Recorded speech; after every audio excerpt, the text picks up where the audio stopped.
اعوذ باللہ من الشیطان الرجیم بسم اللہ الرحمن الرحیم۔ آج ہم فتح مکہ کے پس منظر یعنی اس کے اسباب و وجوہات کے ساتھ ساتھ فتح مکہ کے چند اہم واقعات اور اس کے اہم نتائج پر نظر ڈالیں گے۔ 6 ہجری میں صلح حدیبیہ کے موقع پر عرب قبائل میں سے بنو خزاع مسلمانوں کے حلیف بنے اور بنو بکر نے قریش مکہ کا ساتھ دینے کا اعلان کیا، اور یہ معاہدہ ہوا کہ فریقین 10 سال تک ایک دوسرے سے جنگ نہیں کریں گے، لیکن 18 ماہ بعد ہی بنو بکر نے اچانک صلح کا معاہدہ توڑتے ہوئے بنو خزاع پر حملہ کر دیا۔ اس حملے کے نتیجے میں بنو خزاع کو شدید جانی و مالی نقصان اٹھانا پڑا۔ ان بیچاروں نے بھاگ کر خانہ کعبہ میں پناہ بھی لی، مگر انہیں ہر جگہ بے دریغ قتل کیا گیا۔ یہ مظلوم اللہ کے واسطے دے کر رحم کی درخواست کرتے رہے، لیکن جواب میں یہ ظالم کہتے تھے کہ آج کوئی الہ نہیں، آج کوئی اللہ نہیں۔ ان مظلوموں کے بچے کچے 40 افراد کسی طرح اپنی جان بچا کر نبی کریم صلی اللہ علیہ وآلہ وسلم کی خدمت میں پہنچے اور اپنی مظلومیت اور بربادی کی داستان سنائی اور مسلمانوں سے مدد مانگی۔ نبی کریم صلی اللہ علیہ وآلہ وسلم نے قریش مکہ کو 3 شرائط پر صلح کا پیغام بھیجا کہ یا تو بنو خزاع کے مقتولوں کی دیت ادا کریں، یا پھر معاہدے سے دستبردار ہو جائیں یعنی بنو بکر کا ساتھ چھوڑ دیں، اور یا پھر صلح ختم کر کے جنگ کا اعلان کر دیں۔ قریش مکہ نے تیسری شرط یعنی جنگ کرنا قبول کیا۔ ان حالات میں مسلمانوں کے پاس اس کے سوا کوئی چارہ نہ تھا کہ کفار کی سازشوں کے اس مرکز کو ہمیشہ ہمیشہ کے لیے بند کر دیا جائے، تاکہ کفار کو مسلمانوں کی طاقت کا صحیح اندازہ ہو جائے اور وہ دوبارہ سازش کرنے کی جرت نہ کر سکیں اور نہ ہی فساد اور لڑائی کر سکیں۔ چنانچہ رسول اللہ صلی اللہ علیہ وآلہ وسلم 10 رمضان المبارک سن 8 ہجری کو تقریباً 10,000 مسلمانوں کے لشکر کے ساتھ مکہ مکرمہ کی طرف روانہ ہوئے۔ جب آپ صلی اللہ علیہ وآلہ وسلم مرہ زہران کے مقام پر پہنچے تو آپ صلی اللہ علیہ وآلہ وسلم نے پڑاؤ کیا اور حکم دیا کہ سب لوگ الگ الگ آگ روشن کریں تاکہ کفار مکہ کو مسلمانوں کی کثرت تعداد کا اندازہ ہو اور ناحق خون ریزی نہ ہو۔ یہ ایک نہایت مناسب اور کارگر ترکیب تھی جو اللہ تعالیٰ نے اپنے نبی حضرت محمد مصطفیٰ صلی اللہ علیہ وآلہ وسلم کو سمجھائی تھی۔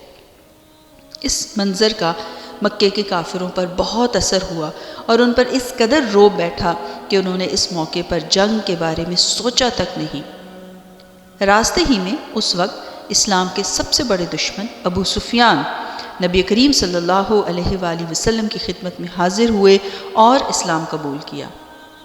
اس کے بعد انہوں نے واپس مکہ پہنچ کر نبی کریم صلی اللہ علیہ وآلہ وسلم کے ارشاد کے مطابق یہ اعلان کیا کہ جو کوئی ہتھیار پھینک دے گا اسے قتل نہیں کیا جائے گا، جو کوئی خانہ کعبہ کے اندر جائے گا اسے بھی قتل نہیں کیا جائے گا، جو کوئی اپنے گھر کا دروازہ بند کر لے گا اسے بھی قتل نہیں کیا جائے گا، جو کوئی ابو سفیان کے گھر پناہ لے لے گا اسے بھی قتل نہیں کیا جائے گا، جو کوئی پناہ طلب کرے گا اسے پناہ دی جائے گی، عورتوں اور بچوں پر تلوار نہیں اٹھائی جائے گی، کسی زخمی اور کسی بھاگ جانے والے کا تعاقب نہیں کیا جائے گا۔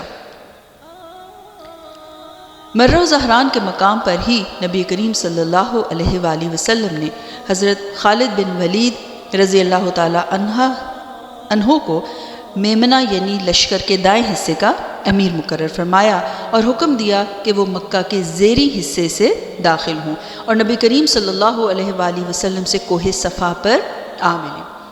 آپ صلی اللہ علیہ وآلہ وسلم نے حضرت زبیر رضی اللہ تعالیٰ عنہ کو میسرہ یعنی بائیں حصے کا امیر مقرر کیا اور حکم دیا کہ وہ مکے کے بالائی حصے سے داخل ہوں اور ہجون نامی جگہ پر آپ صلی اللہ علیہ وآلہ وسلم کا علم لہرائیں اور رسول اللہ صلی اللہ علیہ وآلہ وسلم کی آمد تک وہیں ٹھہرے رہیں، جبکہ پیدل اور بے ہتھیار لشکر کے قائد اور امیر حضرت ابو عبیدہ رضی اللہ تعالی عنہ کو حکم دیا کہ وہ وادی کے درمیان کا راستہ لیں اور مکہ پہنچے۔ آپ صلی اللہ علیہ وآلہ وسلم نے فرمایا، آج اللہ تعالیٰ کعبہ مقدسہ کو خصوصی عظمت بخشے گا۔ آج کعبے کی تعظیم کا دن ہے۔ آج کعبے کو غلاف پہنایا جائے گا۔ اس کے بعد ایک مختصر سی جھڑپ کے بعد اسلامی لشکر شہر مکہ میں داخل ہو گیا۔ اس موقع پر نبی کریم صلی اللہ علیہ وآلہ وسلم پر عاجزی اور انکساری کے جذبات نمایاں تھے۔ آپ صلی اللہ علیہ وآلہ وسلم اپنی اونٹنی قصبہ پر سوار تھے اور آپ صلی اللہ علیہ وآلہ وسلم کا سر اونٹنی کی کوہان کو چھو رہا تھا۔ آپ صلی اللہ علیہ وآلہ وسلم کی زبان پر سورۃ الفتح کی آیات جاری تھیں۔ آپ صلی اللہ علیہ وآلہ وسلم انصار اور مہاجرین کے ساتھ مسجد الحرام میں داخل ہوئے، حجر اسود کو چوما، بیت اللہ کا طواف کیا۔ آپ صلی اللہ علیہ وآلہ وسلم اس وقت حالت احرام میں نہیں تھے۔ اس وقت بیت اللہ میں 360 بت تھے۔ آپ صلی اللہ علیہ وآلہ وسلم اور حضرت علی رضی اللہ تعالی عنہ نے خانہ کعبہ کو 360 بتوں سے پاک فرمایا۔ آپ صلی اللہ علیہ وآلہ وسلم نے ایک لکڑی پکڑی ہوئی تھی جس سے آپ صلی اللہ علیہ وآلہ وسلم بتوں کو گراتے جاتے تھے اور اس آیت کی تلاوت فرما رہے تھے، جاء الحق وزهق الباطل ان الباطل کان زہوقا۔ حق آ گیا اور باطل مٹ گیا، بے شک باطل مٹنے ہی والا ہے۔ جب آپ صلی اللہ علیہ وآلہ وسلم طواف سے فارغ ہو گئے تو حضرت عثمان بن طلحہ رضی اللہ تعالی عنہ کو بلا کر ان سے کعبے کی چابی لی اور اس کو کھولنے کا حکم دیا۔ پھر اس میں جو بت تھے انہیں نکلوا کر توڑوا دیا، جو تصاویر تھیں ان کو مٹوا دیا۔ پھر آپ صلی اللہ علیہ وآلہ وسلم نے بیت اللہ کے اندر 2 رکعت نماز پڑھی، پھر بیت اللہ میں گھوم کر اس کے اطراف میں اللہ کی تکبیر اور توحید کے الفاظ بلند کیے۔ اس کے بعد آپ صلی اللہ علیہ وآلہ وسلم کعبے کے دروازے کے پاس آئے۔ مسجد الحرام قریش سے کھچا کھچ بھری ہوئی تھی۔ آپ صلی اللہ علیہ وآلہ وسلم نے کعبے کے دروازے کے دونوں بازو پکڑ کر ایک بلیغ خطبہ دیا جس میں اسلام کے بہت سے احکامات بیان کیے، جاہلیت کے کاموں کو ختم کیا اور پھر فرمایا، اے قریش کے لوگوں، تمہارا کیا خیال ہے؟ میں تمہارے ساتھ کیا سلوک کرنے والا ہوں؟ انہوں نے جواب دیا، آپ کریم بھائی ہیں اور کریم بھائی کے صاحبزادے ہیں۔ آپ صلی اللہ علیہ وآلہ وسلم نے ارشاد فرمایا، آج میں تمہارے ساتھ اسی سلوک کا اعلان کرتا ہوں جو میرے بھائی حضرت یوسف علیہ السلام نے اپنے بھائیوں کے بارے میں ارشاد فرمایا تھا۔ اور پھر آپ صلی اللہ علیہ وآلہ وسلم نے تمام اہل مکہ کو مخاطب کرتے ہوئے فرمایا، لا تثریب علیکم اليوم، آج تم سے کوئی باز پرس نہیں ہوگی، جاؤ آج تم سب آزاد ہو۔ اہل مکہ آپ صلی اللہ علیہ وآلہ وسلم کے اس حسن سلوک اور عفو درگزر سے انتہائی متاثر ہوئے اور جوق در جوق مسلمان ہونے لگے۔ پھر آپ صلی اللہ علیہ وآلہ وسلم نیچے تشریف لائے اور مسجد الحرام میں تشریف فرما ہوئے۔ کعبے کی چابی حضرت عثمان رضی اللہ تعالیٰ عنہ یعنی حضرت عثمان بن طلحہ رضی اللہ تعالیٰ عنہ کو واپس کی اور فرمایا، اس کو ہمیشہ ہمیشہ کے لیے لے لو، تم لوگوں سے اسے اب وہی چھینے گا جو ظالم ہوگا۔ یاد رہے نبوت کے ابتدائی دنوں میں ایک دفعہ نبی کریم صلی اللہ علیہ وآلہ وسلم نے انہی عثمان بن طلحہ جو اس وقت مسلمان نہیں ہوئے تھے ان سے فرمایا تھا کہ کعبے کا دروازہ کھول دو، اور انہوں نے انکار کر دیا تھا۔ تب نبی کریم صلی اللہ علیہ وآلہ وسلم نے فرمایا تھا کہ تم دیکھ لینا کہ ایک دن یہ چابی میرے ہاتھ میں ہوگی اور میں جسے چاہوں گا عطا کروں گا۔ پھر آپ صلی اللہ علیہ وآلہ وسلم نے حجر اسود کو بوسہ دیا۔ ظہر کی نماز کا وقت ہوا تو رسول اللہ صلی اللہ علیہ وآلہ وسلم نے حضرت بلال رضی اللہ تعالیٰ عنہ کو حکم دیا کہ بلال کعبے کی چھت پر چڑھ کر اذان دو۔ یہ گویا اسلام کے غلبے کا اعلان تھا۔